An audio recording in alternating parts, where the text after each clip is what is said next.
Hello guys, good morning. কেমন আছো তোমরা সকলে? আশা করছি সবাই খুব ভালো আছো। আমিও খুব ভালো আছি। সকাল সকাল ভাবলাম আমাদের বাড়ির চারপাশটা তোমাদেরকে একটু দেখাই। আসলে বাড়িতে তো থাকা হয় না, কাজের সূত্রে দেশের বাইরেই থাকা হয়। তার জন্য আর তোমাদেরকে সেভাবে আমাদের গ্রামটা তো দেখানো হয় না, তাই একটু বাড়ির চারপাশটাই দেখাচ্ছি। সকালবেলা দেখেছো শিশিরে পুরো গাছগুলো ভরে গেছে, চারিদিকে কুয়াশায় ভর্তি, কিচ্ছু দেখা যাচ্ছে না। কিন্তু ওয়েদারটা খুবই সুন্দর। শীতের সকালে কুয়াশায় ভরা মাঠঘাট দেখতে এত ভালো লাগে কি বলবো। যারা গ্রামের দিকে থাকো তারাই এর মর্মটা বুঝবে, তাই না? আর এই হচ্ছে গাছের মধ্যে ঘুঁটে দেওয়া, এগুলো হচ্ছে দিদির জায়েদের ঘুঁটে দেওয়া। ওরা গাছেতেই এভাবে ঘুঁটে দেয়।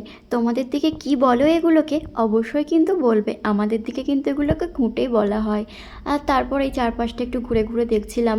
এদের আগে অনেক ছাগল, মুরগি, হাঁস ছিল, কিন্তু শেয়াল এত পরিমাণে এখানে, তাই সব খেয়ে ফেলেছে। তাই অল্প কিছু এখনও রয়েছে। আর আমি ভাবছিলাম আজকে না চাল থেকে পুঁই মিচুলি তুলবো। আমাদের এদিকে কিন্তু এগুলো পুঁই মিচুলিও বলে, কেউ পুঁই শাকের দানা বলে, পুঁই মিটুলি বলে। তোমাদের দিকে কী কী বলে অবশ্যই কিন্তু কমেন্ট করে বলো। আমি কিন্তু চালে উঠে পড়েছি গাছ বেয়ে বেয়ে। এখন আমি এখান থেকে পুঁই মিচুলিগুলো তুলবো, তুলে পুঁই মিচুলি ভাজা করব। এদিকে না কেউ পুঁই মিচুলি ভাজাটা খায় না, তবে আমি বিয়ের পর ট্রাই করেছিলাম, আমার ভীষণ ভালো লেগেছিলো খেয়ে। সেই থেকে যখনই বাড়িতে আসি আমি পুঁই মিচুলি ভাজা করে সবাইকে খাওয়াই। গাছ থেকে তুলে নিয়ে এসে কিন্তু দেখো এগুলিকে ছোট্ট ছোট্ট করে কেটেও ফেলেছি, দেখতে কিন্তু বেশ ভালো লাগছিল। তোমরা কে কে পুঁই মিচুলি ভাজা খেতে ভালোবাসো অবশ্যই কিন্তু এটাও কমেন্ট করে জানিও। আমার তো ভীষণ ভালো লাগে। এই পুঁই মিচুলি ভাজা হলে আর কিচ্ছু লাগে না, খালি মনে হয় এই দিয়েই পুরো ভাতটা খেয়ে নিই। অবশ্যই পুরো ভাতটা খাওয়াই হয়ে যায়।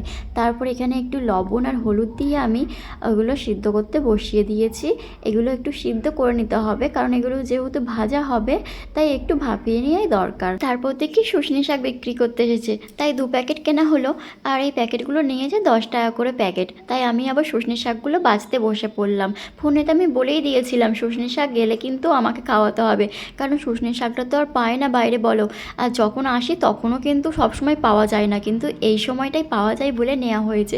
কিন্তু প্যাকেটটা খোলার পর আমার না একটু বিরক্তিকরই লাগছিল, কারণ কি বলো তো প্রচণ্ড ছোট ছোট শাকগুলো বাছতে আমার যেন অনেক সময় লেগে গিয়েছিলো এই শাকগুলো বাছতে।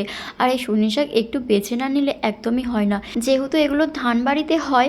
আর ধান বাড়িতে কত রকম পানা থাকে, ছোট ছোট সেই পানাগুলো থাকে না, একটু ওগুলো বেছে নিতে হয়। আর না বাছলেও হয় না, পোকামাকড় তো থাকে, তার জন্য একটু বেছে নিচ্ছিলাম। আর এই শুশনি শাক তো আমার খুবই ফেভারিট, তাই না কষ্টও হচ্ছিল না বাছতে। দিদি তো বারবার বলছিল ছেড়ে দে, আর বাছতে হবে না, অত ছোটো ছোটো কয়েকটা বড় বড় নিয়ে ছেড়ে দে। আমি বললাম তোরা তো সবসময় পাস বল, আমি তো আর পাবো না, ছোটো হলেও আমি ঠিক বেছে নেব, একটাও বাদ দেবো না। তাই সমস্ত শাকগুলো আমি কিন্তু টাইম লাগলেও বেছে নিয়েছিলাম, কারণ এই স্বাদ কি আর ভোলার মতন বলো, আবার কবে পাবো কি না পাবো। তারপর সাথে কিন্তু একটু চাও খাচ্ছিলাম। আর এই কাপটা দেখেছো কত ছোট্ট কিউট একটা কাপ। এই কাপগুলো কিন্তু আমিই নিয়ে এসেছিলাম ভুতুর জন্য। আগে যেখানে থাকতাম ওখান থেকে এই কাপগুলো আমি নিয়ে এসেছিলাম। এক একটা 25 টাকা পিস নিয়েছিল এই কাপগুলো। আর কত ছোট্ট ছোট একটুখানি করে চা ধরে। তবে দিদি না এই কাপগুলো ইউজ করে না, ও সাজিয়েই রেখে দিয়েছে। আর ভুতু তো চা খায় না, ওই জন্য আমি এসেছি বলে তাই কাপটা বের করে একটু চা খাচ্ছিলাম। আর এদিকে কিন্তু আমার এটা ভাপানাও হয়ে গেছে পুঁই মিচুলিটা, এখন আমি ভেজে নেব। তার জন্য কড়াইতে একটু তেল দিয়ে একটু হলুদ দিয়ে তারপরে এই পেঁয়াজটাকে একটু ভেজে নিচ্ছি। এতে কিন্তু বেশি কিছু লাগে না, খুবই সিম্পল। তারপরে দুটো কাঁচা লঙ্কা দিয়ে দিয়েছি, যেহেতু ওরা না ঝাল খায় না, দিদিরা কেউ ভালো ঝাল খায় না, তার জন্য আর কাঁচা লঙ্কাটা আমি কুচিয়ে দিইনি, একটু গোটা গোটায় চিড়ে দিয়ে দিয়েছি। তারপরে মিচুলি ভাপানোটা দিয়ে দিলাম, দিয়ে এবার এটা নাড়াচাড়া করে একটু সময় নিয়ে ভাজতে হবে, কারণ কি বলো তো এর থেকে জল বার হবে, তার জন্য এটা একটু সময় লাগবে ভাজতে। এই যে দেখতে পাচ্ছ এতটা, এটা কিন্তু ভাজা হয়ে গেলে একদম অল্প একটুখানি হয়ে যাবে।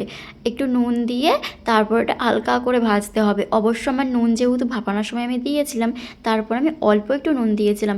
ভাজতে ভাজতে দেখো কতটুকু হয়ে গেছে, ভাজা হয়ে গেছে যেখানে আর দেরি কিসের। তার জন্য আমি বসে পড়লাম ভাত নিয়ে। আর আজকে হয়েছিল চাষের চালের ভাত, সেই ভাত দিয়ে কিন্তু পুঁই মিচুলিটা দারুণ লাগছিল খেতে।